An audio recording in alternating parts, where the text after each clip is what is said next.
Good evening, ladies and gentlemen, and welcome to a party. In spite of the weather, we want to welcome you. It's not really a party, it's more a celebration, a dedication, a festival, an event, also a monumental achievement all rolled into one. And it's also a party. I'm Danny Kaye, and I'm speaking to you live and wet from EPCOT Center. This is the realization of Walt Disney's dream to create a permanent showcase of technology and world culture. It's a living monument to past achievements and a testament to the hopes of the future. A future where the quality of life for all people will be improved. It's with this spirit in mind that I'd like you all to share with me the wonder and the excitement of this truly remarkable place. Why don't you come with me as we look forward to the dawning of the 21st century.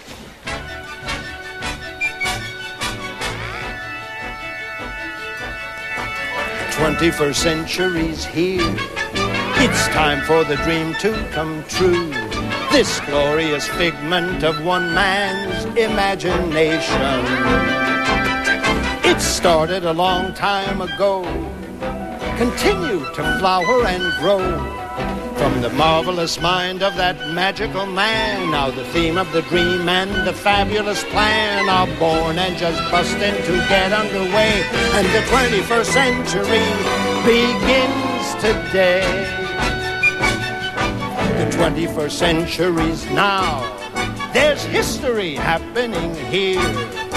Before you see how the dream reached its culmination. The most thrilling sight one could see, with visions of things yet to be. A brilliant design of incredible scope, constructed of miracles, magic, and hope. And a new kind of joy for this weary old sphere. And the 21st century begins right here. This world of wonders will astound you, with fantasies that you can touch and feel. The world of EPCOT's all around you, but it's no fantasy. No fantasy. It's all alive and real.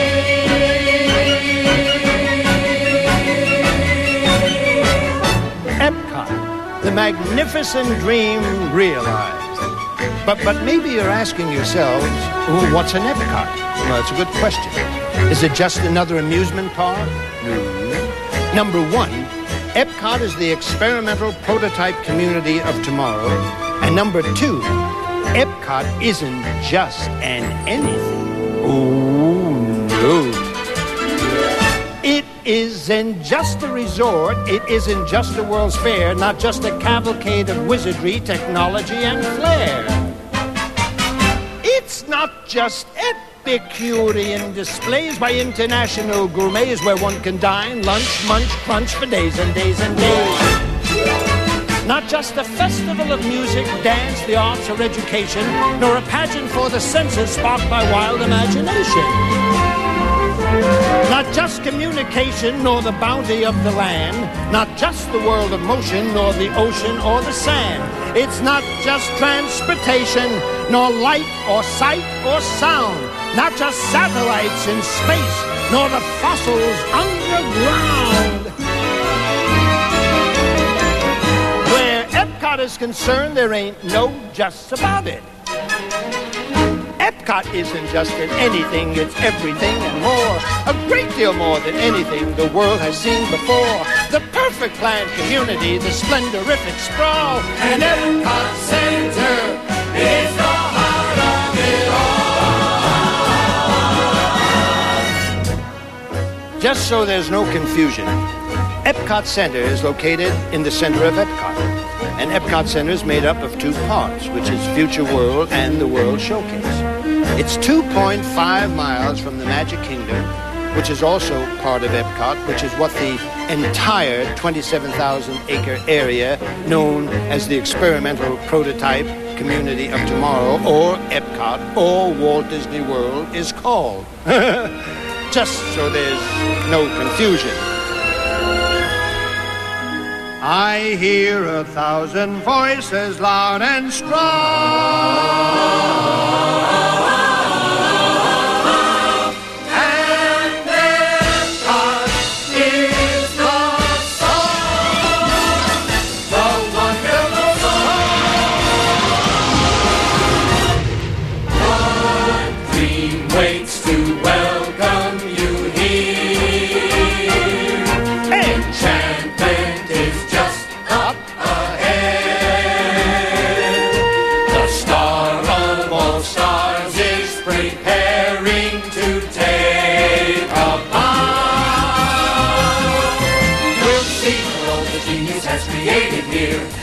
Magnificence is still anticipated here.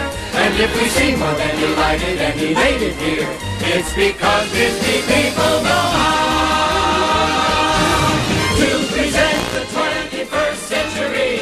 Hooray! For the 21st century, the 21st century begins right now.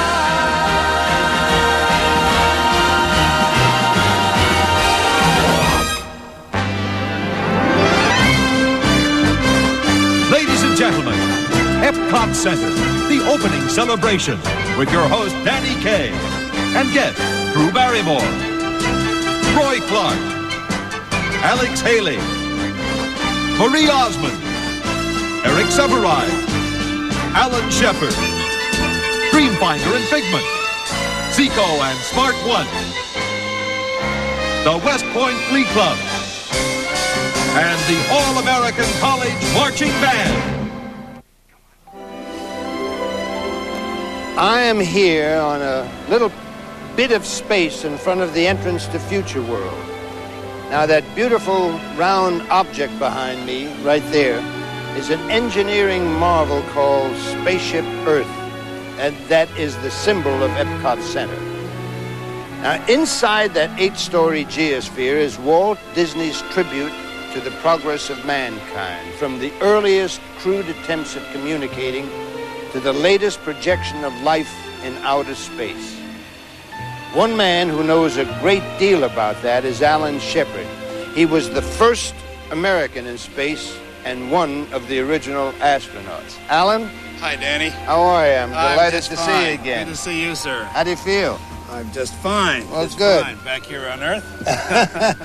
Alan, without divulging any classified information, where do you suppose we're headed?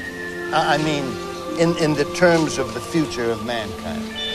Well, I think if you look backward for a moment and trace the progress of civilization, you'll see that basically there are only two directions we can go. Oh, yeah, up and down, huh? That's right. Either way up in space or down into the depths of the sea. And, of course, over the years, we've been doing research and experimentation in both areas, and I don't think that one necessarily precludes the other. But you might imagine that I hold the view that space is pretty exciting, has a great possibility of enhancing our lives in the future. You know, so much of the technology that's being used in the space program has immediate application right here on the Earth. It's just with us today. I hope you have a fine time around here. There's a lot of marvelous things to see. Maybe well, we'll see you bump soon, into Danny. Okay, so long. Take care. Hi. Hi. Hi. Do you know who that was? Alan Shepard, one of the first astronauts and a national hero. That's very good. Now, do you know who I am? Danny Kaye, one of the first comedians and a national treasure. I think I'll have to buy her a present for that. Now, this is Drew Barrymore, one of the first actresses to meet E.T. personally and a national delight. Now, I hope you've got comfortable shoes on because I'm going to take you on a real long journey. Where are we going? Well, we're going out into the past and the future, past those walls into the land of energy and motion and communication, covering thousands of years of progress. Maybe I should bring a snack. I think if you just bring your curiosity, that'll be enough. This is the gateway to future world. It's the world of tomorrow, today. And that world awaits through those magic gates. What's so special about the future? Well, you see, the future contains all the hopes and the dreams of the past and the present. It's really quite wonderful. Well, how do you know? You've never been to the future. Well, of course I have. Don't you remember yesterday I was saying to you that tomorrow we might go to Future World? Yes. Huh? Yes. What? Yes. Yes, of course. Well, today is the tomorrow I was talking about yesterday. And tomorrow, yesterday, will be today. And I got to the future from the past when the past became the present, which is now. You get it? Got it. Good. Did you explain it to me? But all the future starts with the past. And they're both contained inside those walls right there. There'll come a day, not far away, when living out in outer space is no big deal. That day began the day that man first put his mind to work and came up with the wheel. Sometimes it takes a few mistakes before a great idea takes wing and starts to fly. But the progression and foundation of our means of transportation all resulted from a man who said, let's try. Do you really think I'll ever live in outer space? Oh, I don't know. You probably will. As a matter of fact, in the future, you might be going to Mars High School. Do they give homework? Probably. You call that progress? Well, progress is in the eye of the beholder. Take energy, for instance. That's a good one. Beneath the ground, there once was found a large supply of high-grade oil and natural gas, while on the shore, a dinosaur would stand and watch the prehistoric era pass. Men work today to find a way to stretch the fuel supply, which now has gotten tight. But when the fuel supply is done for, we may all turn to the sun for all the energy and power, heat and light. Whoever thought of that? Oh, what do you mean, about using the sun? Yes. Well, that idea has been around for centuries. But it took some very sharp people to make it work. But every generation builds on the information that has gone before them. In days gone by, great men would try to put their knowledge down for other men to see. The world took note of what they wrote and passed it on in many ways to you and me. The printing press helped us progress, the telegraph and telephone and TV too. And every step along the way there was a person who would say there must be still a million more great things to do.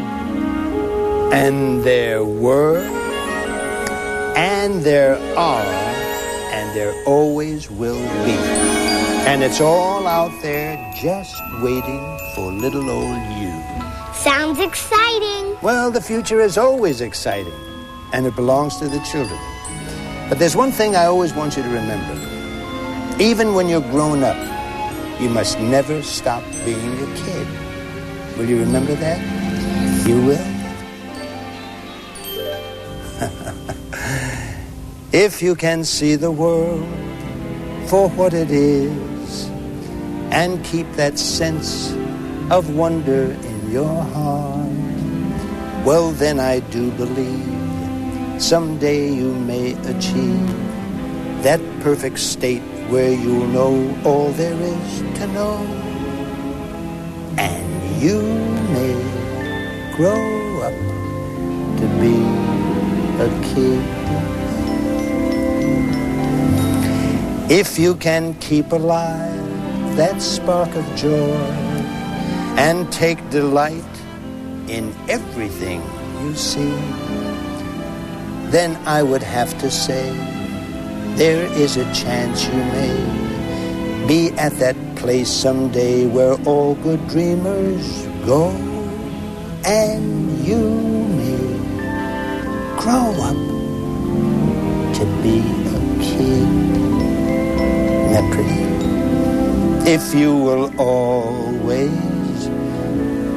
choose the simple truth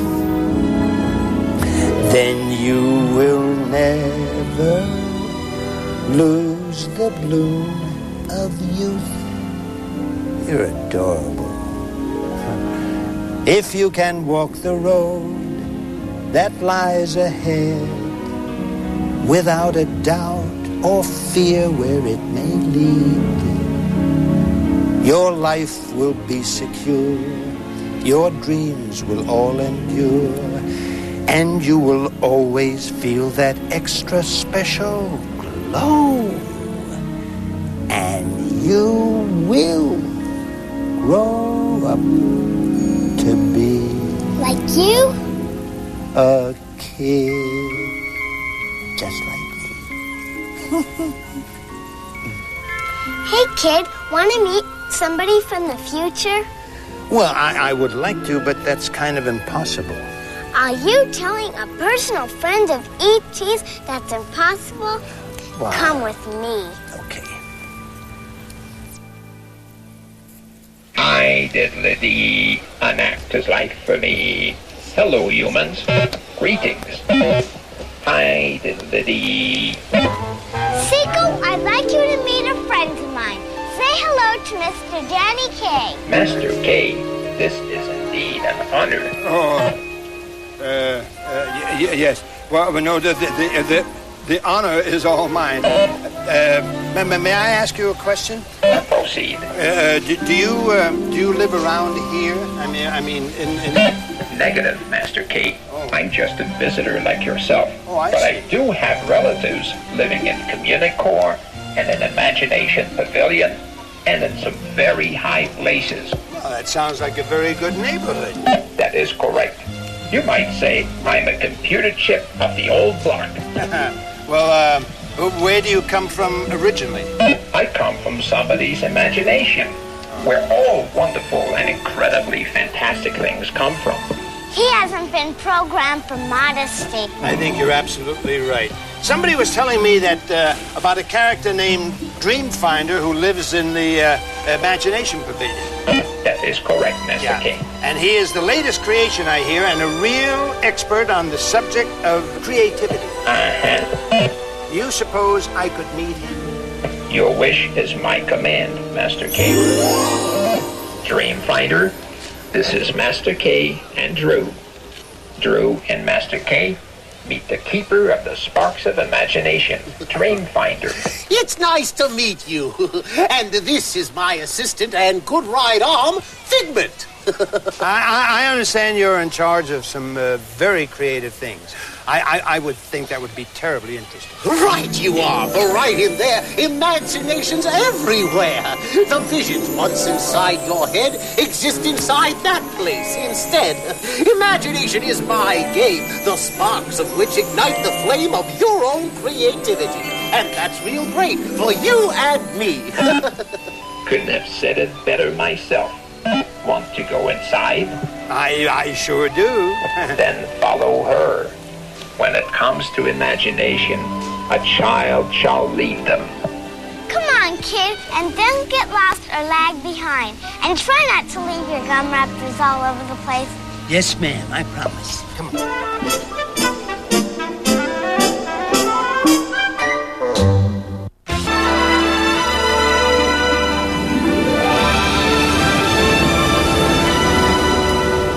When Walt Disney first began to think about EPCOT, one of the main objectives was to gather the latest thoughts and the greatest thinkers all in one place because they could share their expertise about the future of man on this planet. Now, although man does not live by bread alone, it's also very true that he doesn't live very long without it. So a great deal of work went into finding new and better ways to feed the entire population of the world. Roy Clark has a few words to say on that subject. You know, when it comes to food, I'm very particular. I mean, I'm making a rule never to eat anything that's still moving. But that doesn't mean I can't appreciate food that does move. Like they've got here at the animated show called Kitchen Cabaret. It's sort of a cross between a Las Vegas review and a produce producer's production of A Night of 100 Vegetables. Now, you may be laughing, but you're also learning. And that, to me, is probably the most important thing about this entire place. That and the food, of course. I mean, they got things here in the land pavilion growing in the darndest ways. In water, in sand, in the air, crops one on top of each other, you name it, they've got it. They take you through a rainforest, a desert, and the American plains. And you really get the feeling of what a complicated old lady that Mother Nature really is. They got a film called Symbiosis, which shows you how dissimilar organisms can live together for mutual advantage and harmony. You must have gotten the idea from watching the guys in my band. But believe me, once you've been through this place, you'll have a whole new appreciation of what it takes to feed your face and the faces of billions of others on the face of the earth. This land is your land. This land is my land. From California to the New York Island, from the Redwood Forest to the Gulf Stream waters. This land was made for you and me. As I was walking that ribbon of highway, I saw above me that endless skyway. I saw below me that golden valley. This land was made for you and me. This land is your land. This land is my land. From California to the New York Island, from the Redwood Forest to the Gulf Stream waters. This land was made for you and me. I roamed and rambled, I followed my footsteps to the sparkling sands of her diamond deserts. And all around me, a voice was sounding. This land was made for you and me. This land is your land. This land is my land.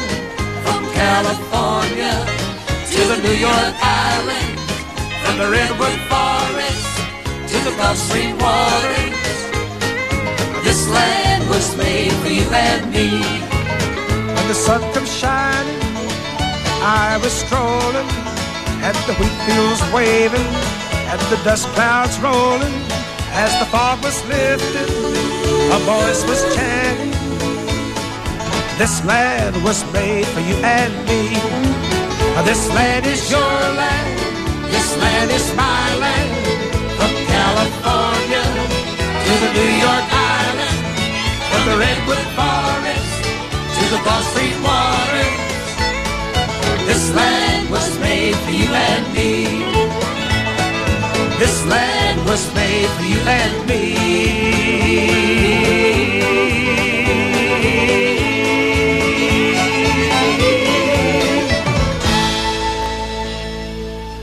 This is some kind of place, isn't it, Roy? Wow, Danny. You know, raised in the country on the farm, I thought I'd do a little bit something about growing things. Yeah. But this beats all. You know, they even raise fish in here. Fish? I wouldn't lie to you. That's no fish story. I tell you, nothing surprises me in this place, and that's what makes it so surprising. Oh, Carl Hodges.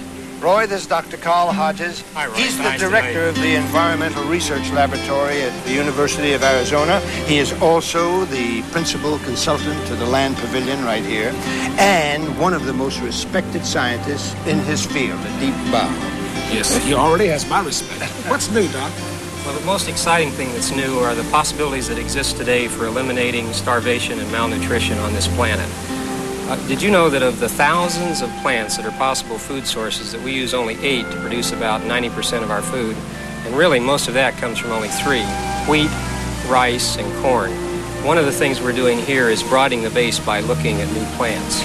And, you know, the technology exists. Really all we need is the courage and the innovation and the ability and the will to do it. Same as our business. You know, I don't mean to sound frivolous, but Doc, is there any way that you could maybe grow an olive with a martini in it? Oh, come on. I was just kidding. It's not terribly high on our priority, I'm sorry. Carl, thank you very much. It was nice talking to you. Nice dishing the dirt with you, I must say. We'll see you again, Come back sir. anytime. Great, Doctor. Okay. Thank you. Bye-bye. Wow. You know, one of the fascinating things about EPCOT, no matter where you turn, interesting things are happening. As a matter of fact, Even the robots are talking to each other. Come on. Yeah, it's true. What do robots have to say to each other? Same as anyone else, I guess. Hi, cutie. What's your name? Smart one. What's yours? They call me Zico.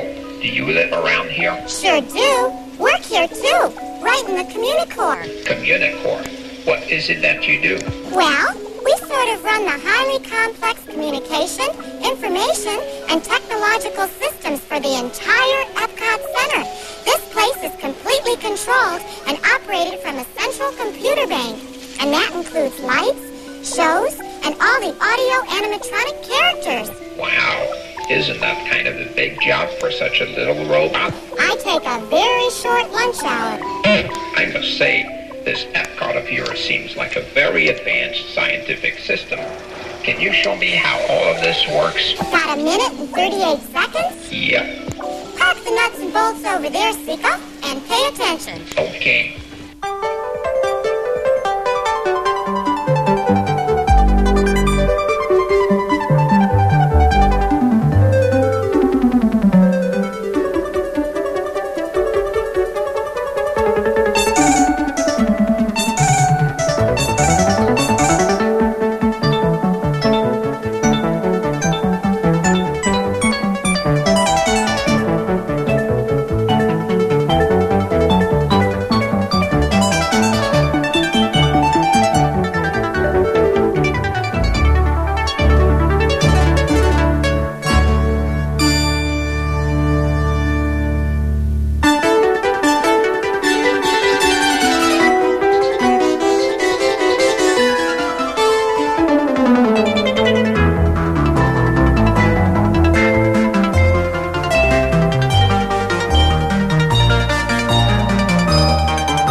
I feel a little bit like Columbus felt when he started on his journey into the New World. Because on the other side of this man-made lagoon is a brand new man-made world. And in that world, there are 9 countries that are thousands of miles apart geographically. And they're joined together in a 1-mile area to display their culture, their art, and their historical achievements. Standing side by side over there, the United Kingdom, Canada, France, Japan, America, Italy, Germany, the People's Republic of China, and Mexico. And the best part of this is that you don't even have to go through customs to enjoy it. Reflected in the waters of this man-made inland sea, there's a vision of the future of our world as it might be. The fragments of a miracle are falling into place in this showcase for the entire human race. People to people, culture to culture, nation to nation, coming forth and joining hands. This is World Showcase, the substance, the essence, the coming together of youth from distant lands, growing and learning from each other, sensing the needs of one another. A fellowship of youngsters with a special dream to share. Their different customs blending in a mixture rich and rare. The need was never greater for all people everywhere, so the Imagineers devised this wondrous plan, the World Showcase of the Family of Man. Come see our fellowship showcase of the world. You'll feel a spirit like no place in the world. You may come face to face with the whole human race in this constantly expanding land of peace and understanding, where history and heritage, customs and tradition are presented in a permanent international exhibition. A showcase, a brotherhood of nations, world showcase, filled with hopes and aspirations. This showcase of humanity relations inspire us all to get the various flags unfurled. Let's celebrate the showcase of the world. We'll cross the Crystal Lagoon to Shanghai and Kowloon. Then we'll travel to Mexico and Venice, Italy. We may meet Jojo-san on the shores of Japan. La Belle France, oh mais oui, you'll be the toast of Paris. We'll take a Teutonic spin to Heidelberg and Berlin, then to the far United Kingdom we'll away. Then we'll see Canada from Calgary to mighty Hudson Bay. So get dressed in your sombrero, lederhosen and beret. Grab your obi and your gondola, and oh yes, by the way, bring a Chinese gong and bring along a cockney cup and say, you'll be grand in every land along the way. Then we'll meet you in the good old USA. Come see a fellowship showcase of Shanghai and Kowloon. You feel the spirit like no place in the world. You may come face to face with the whole human race in this constantly expanding land of peace and understanding, where history and heritage, customs and tradition are presented in the permanent international exhibition. A showcase of brotherhood of nations, world showcase filled with hopes and aspirations. This showcase of humanity relations inspires us all to get the various flags unfurled. Let's celebrate the showcase of the world. We congratulate the showcase of the family of man. Let's celebrate the showcase of the world.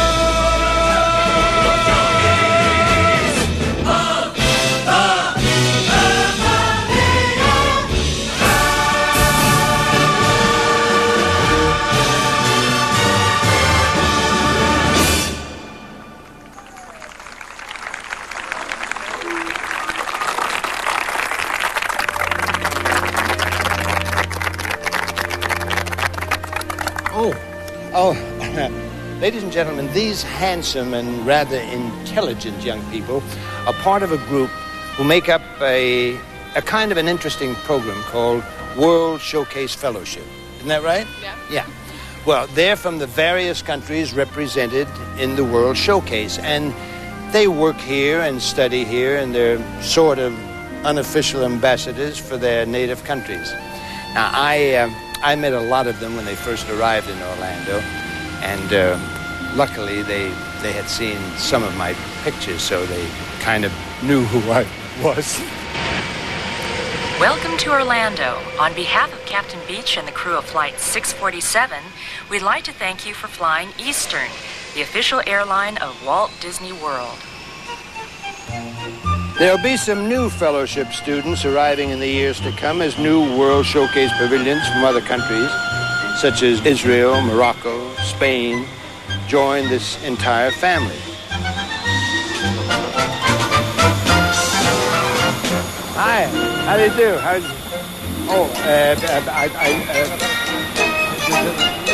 Thank you.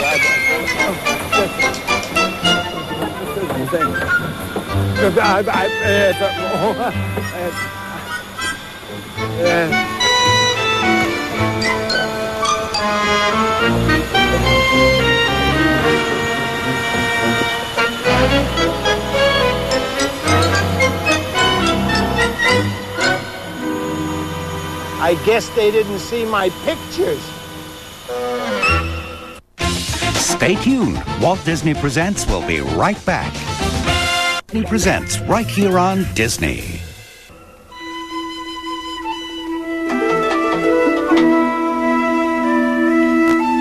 Alex Haley, I presume? You presume correctly. Welcome to Equatorial Africa. Well, thank you very much. Am I too early?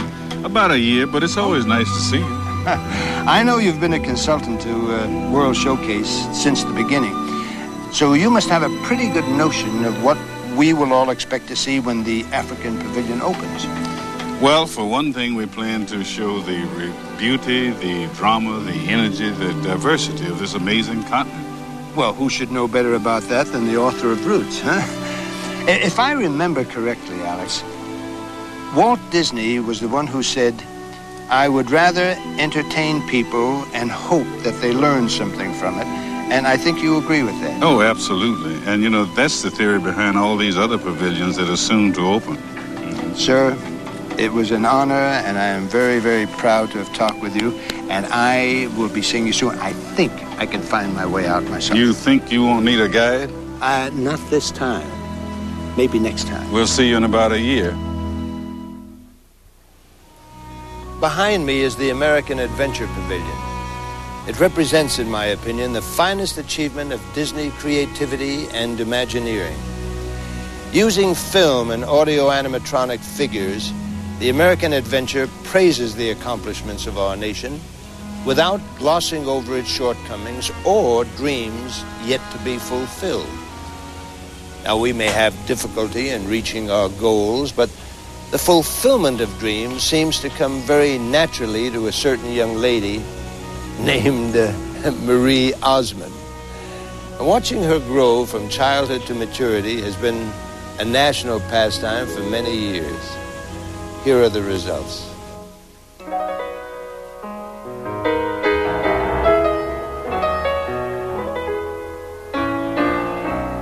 Come and sing a simple song of freedom. Sing from every mountain top and shore. Let it fill the air.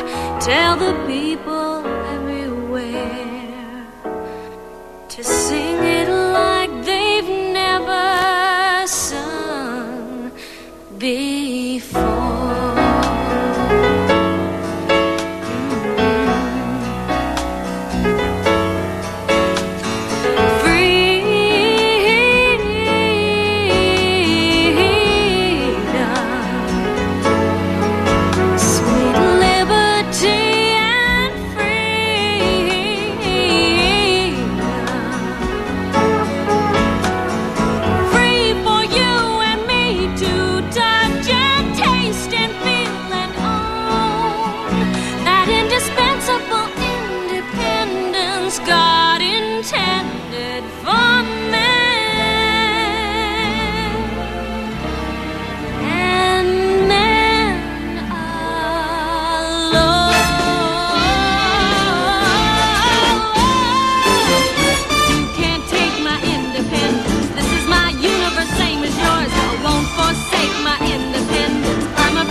A future that shines and gleams.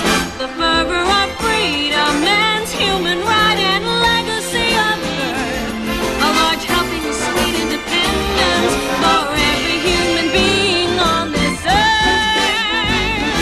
Oh, love transcends this independence. Over the universe heaven hurled. You can't end my independence. I'm a free citizen of the world. I'm part owner of the planet, rock and river, sky and sea. Oh,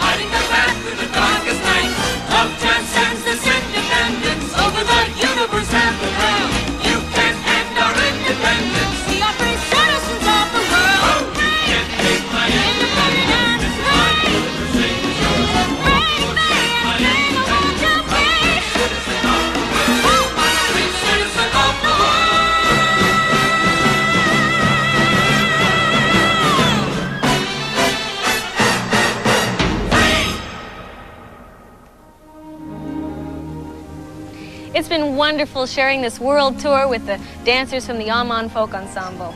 Every move they make is a picture. Another phrase that comes to mind walking around EPCOT is one picture is worth 1,000 words. And if that's true, then the 1.5 million feet of film that was shot for all the pavilions in 30 different nations must be worth, a couple libraries. I was especially impressed by the film in the China Pavilion.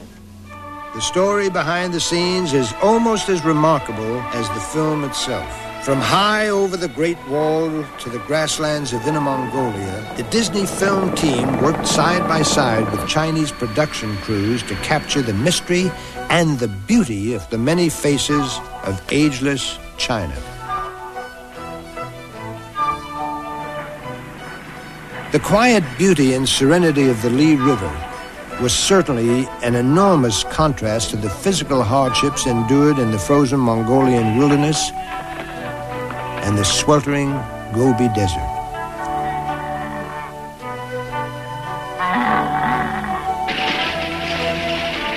Disney Circle Vision crews traveled on to regions never before filmed by Western cameras, including the busy streets of Beijing and the Forbidden City. The culture and history of these most gracious people came to life throughout an incredible journey across China.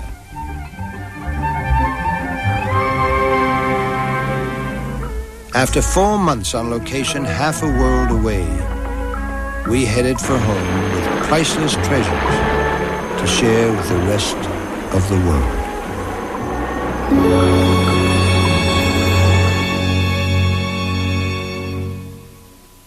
Walt Disney, the man whose enthusiasm and vision was the driving spirit behind this incredible undertaking, has been gone for almost 16 years. At the time of his passing, a most eloquent tribute to Walt was delivered by this gentleman, Eric Severide. Danny, a few lines from that old piece, if I may. Oh, please do. Disney was an original, I thought, not just an American original, but an original period. Mm-hmm. He was a happy accident, one of the happiest that this century had ever experienced. And judging by the way it's been behaving, in spite of all Disney tried to tell it about laughter and love and children and puppies and sunrises, the century hardly deserved it. He probably did more to soothe troubled human spirits than all the psychiatrists in the world. And to a child, this weary world is brand new and gift-wrapped. Disney tried to keep it that way for adults. You see, we all spend our lives trying to recapture the vision, trying to see the world afresh. Most of us lose that touch. Disney never did. I wish I'd known him. Oh, well, I was very lucky, Eric. I did know him. And I think he would have been enormously pleased about what you just said. Thank you. Now, Eric, on a personal note, I've been watching you all afternoon. You've been wandering around here scribbling like crazy. Now, would you tell me a little of what you've been writing? I began life as a scribbler, Danny. Just a few impressions of the center. It's obviously far from just entertainment. I think the whole thing is designed as information, instruction, and inspiration. Now, this man dealt in the gossamer of dreams and fantasies, but look how he's created this tangible and permanent monument to real life and humanity. I think he knew that in our time, fantasy and reality are merging together. And obviously he was a perfectionist. The passion for truthful detail is all through this center. And he was always upbeat. You know, somebody said there are 3 kinds of people in this world: the well poisoners, the lawn mowers, and the life enhancers. Disney was like you. He was a life enhancer. Oh, thank you. And this place itself is a celebration, not only of technology and creativity, but of the American dream as well. Oh, beautiful forsacious sky, o'er amber waves of grain, for purple mountain majesties above the fruited plain. Amen.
boy. I must tell you, I've had a wonderful time here at EPCOT. And I hope some of you share that feeling as well. On behalf of EPCOT and all the people who took part in this show tonight, on behalf of all of them, I would like to thank them. I would like to thank you. And I'd like to send you the very best of wishes. Good luck and good night. I hope to see you soon.